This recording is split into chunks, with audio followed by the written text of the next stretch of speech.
जय सिया राम, जय हनुमान जी। आपने रामायण की वह कहानी तो सुनी होगी कि माता सीता जी का पर्णकुटी से रावण द्वारा हरण हो गया था।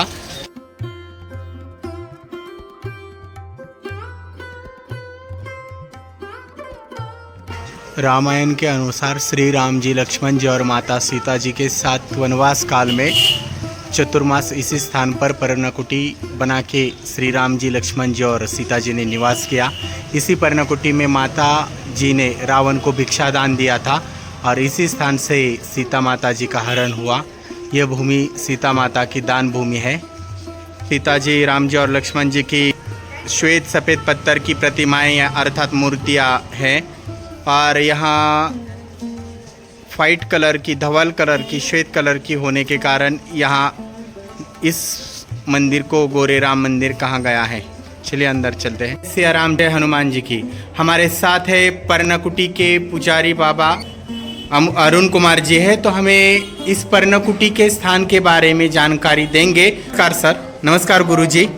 हाँ, आप हमें इस पर्णकुटी के बारे में जानकारी दीजिए। भगवान राम यहाँ रहे थे 4 महीना पर्णकुटी बनाकर। अच्छा, मतलब चतुर्मास में रहे थे ना? हाँ, सीता माता दान के सीता हरण हो गए। अच्छा, तो सीता जी ने यहाँ दान, रावण जब भिक्षु के वेश में आया था तब इन्होंने दान किया था। और लक्ष्मण जी ने जो लक्ष्मण रेखा खींची है उसके बारे में जानकारी चाहिए थी। अभी उसका पानी है देखा। अच्छा 12 साल पूर्व में देने की जगह है। अच्छा अच्छा जी। कहाँ है वो लक्ष्मण रेखा? आगे है जी। धन्यवाद, बहुत ही अच्छी जानकारी मिल गई है हमारे दर्शकों के लिए। तो देखिए भक्तों, आप यहाँ नासिक में आ गए तो यह पर्णकुटी नामक स्थान है।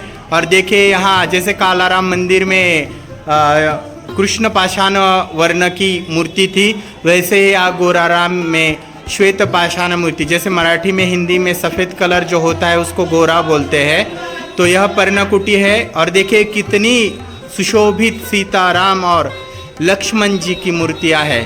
जय सिया राम, जय हनुमान। जय सिया राम, जय हनुमान। सियावर रामचंद्र की जय, पवन सुत हनुमान की जय।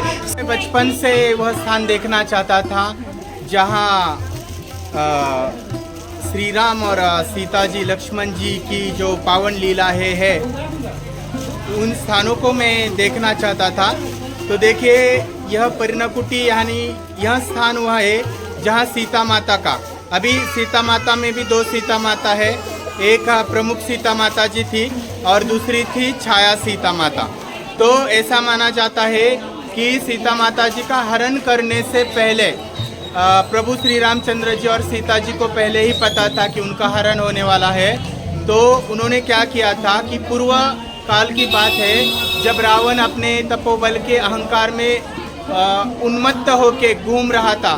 ब्राह्मण की तपस्विनी बेटी थी जिसका नाम था वेदवती, और रावण ने उसको देखा और उसके केशों को उसने स्पर्श किया। तब उस तपस्वी ब्राह्मण कुमारी वेदवती ने अपने तपोबल से रावण को शाप दिया कि अगले जन्म में मैं तुम्हारे मृत्यु का कारण बन जाऊंगी। और फिर वह जो सीता माता है, यानी जो पहली राम जी की पत्नी सीता माता थी, वो उनका हरण होने से पहले अन्य लोक में चली गई थी। और अर्थात तो अग्नि देवता को श्री राम जी ने समर्पित किया था। और फिर वहाँ छाया सीता, जो पूर्व काल में वेदवती जी थी, वो प्रकट हो गई थी और उनका ही हरण हो गया था। आज भी आप तिरुपति बालाजी में गए तो वहाँ पद्मावती जी का मंदिर है। तो ऐसा कहा जाता है कि वो पद्मावती ही प्रति सीता थी, छाया सीता थी, जिनका हरण हो चुका था। और वही पिछले जन्म में ब्रह्म कुमारी वेदवती थी जिसने रावण को शाप दिया था कि अगले जन्म में मैं तुम्हारे मृत्यु का कारण बन के आ जाऊंगी। तो वही सीता जी या प्रति सीता जी का हरण हो गया था।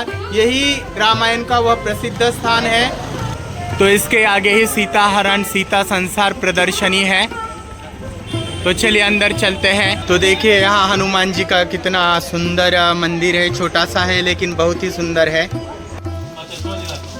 तो जैसे ही सीता माता जी की प्रदर्शनी, सीता जी के संसार की प्रदर्शनी, जहाँ सीता जी का हरण हो गया है, विभिन्न विभिन्न उनके चित्र है, उसके पीछे आप आएंगे तो वहाँ आपको एक गौशाला। पंचवटी गौशाला मिलेगी। तो देखिए यहाँ गौशाला में है, मैं आपको गौ माताओं के दर्शन करवाता हूँ। तो देखिए गौ माताएं हैं।